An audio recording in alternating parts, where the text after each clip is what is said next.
तो रूस यूक्रेन युद्ध की सबसे बड़ी, सबसे लंबी और सबसे खतरनाक लड़ाई अब खत्म होने वाली है। बखमूत में लड़ी जा रही जंग से जेलेंस्की पीछे हटने वाले हैं। जेलेंस्की के मुताबिक अगर उन्हें बखमूत में अपने सैनिकों को खोना पड़ेगा तो वो पीछे हटने का फैसला ले सकते हैं।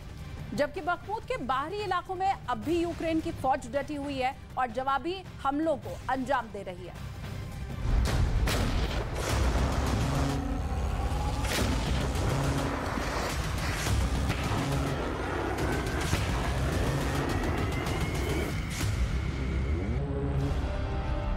यूक्रेन की धरती जल रही है। पूरे यूक्रेन में रूस के हमले जारी हैं, लेकिन पूर्वी यूक्रेन का एक शहर ऐसा है जहां का तापमान सबसे ज्यादा है।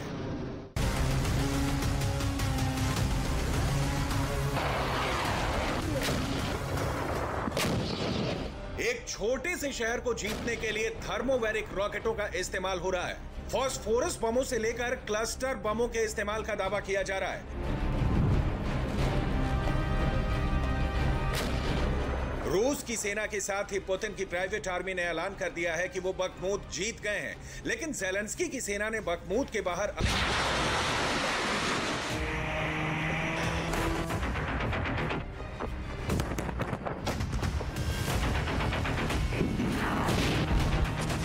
दोनों तरफ से गोलीबारी जारी है। यूक्रेनी सेना बाहरी मोर्चों पर गड्ढों में तैनात है और लगातार रूस की फौज की ओर से आ रही फायरिंग का जवाब दे रही है। Бо ми теж беремо інформацію з багатьох джерел, це як і перехоплення, аеророзвідка, ну і загалом видно по їхніх діях, до чого саме вони планують. Вони зараз активно заміновують свої позиції, передній край заміновують, вплоть до того довозять нових людей, взаємодія в них, слава Богу, в них взаємодія така не дуже, тому що от і бехи їхні заїжджали, підривалися на своїх ТМ-ках. І ми їм допомагаємо регулярно покинути цей світ, нашу землю. यूक्रेन की सेना के मुताबिक बखमूत के इस बाहरी मोर्चे पर लगातार फायरिंग चल रही है। बीच बीच में आधे घंटे के लिए फायरिंग बंद हो जाती है, लेकिन दिन और रात हमेशा दोनों तरफ से हमले जारी हैं।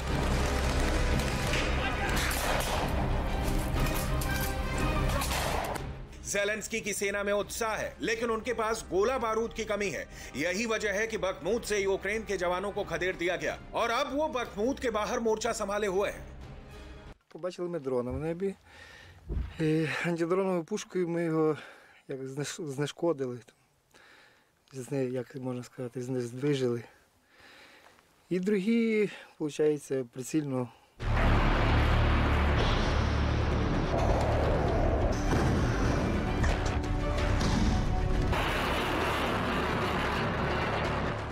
महीने से ज्यादा वक्त से बखमूत में जंग जारी है। यूक्रेन दावा कर चुका है कि सिर्फ बखमूत की लड़ाई में रूस ने कम से कम 30,000 सैनिकों को गंवाया है और यूक्रेन बखमूत में इसीलिए लड़ रहा है ताकि रूस को ज्यादा से ज्यादा सैनिकों का नुकसान कर सके। हालांकि अब ज़ेलेंस्की ने संकेत दिए हैं कि वो अब बखमूत को छोड़ देंगे, क्योंकि अब उनके सैनिकों के नुकसान की खबर उन्हें परेशान कर रही है। मेरे लिए सबसे अहम है कि मेरे फौजी ना मारे जाएं। और यकीनन अगर वहां और घातक और खतरनाक जंग होती है और घेर लिए जाने की वजह से हमारे सैनिक मारे जाते हैं, तो वहां मौजूद जनरल सही फैसला लेंगे।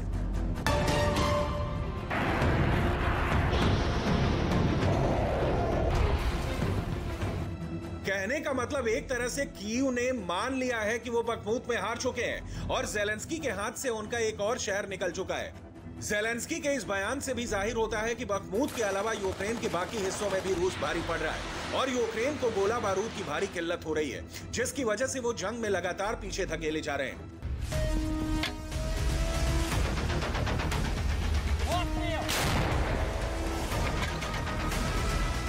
एक तरफ यूक्रेन में ज़ेलेंस्की को लगातार हार की मार झेलनी पड़ रही है, दूसरी तरफ ज़ेलेंस्की जंग के बीच में देश छोड़कर पोलैंड पहुंचे और वहां से आजादी की हुंकार भरने लगे हैं।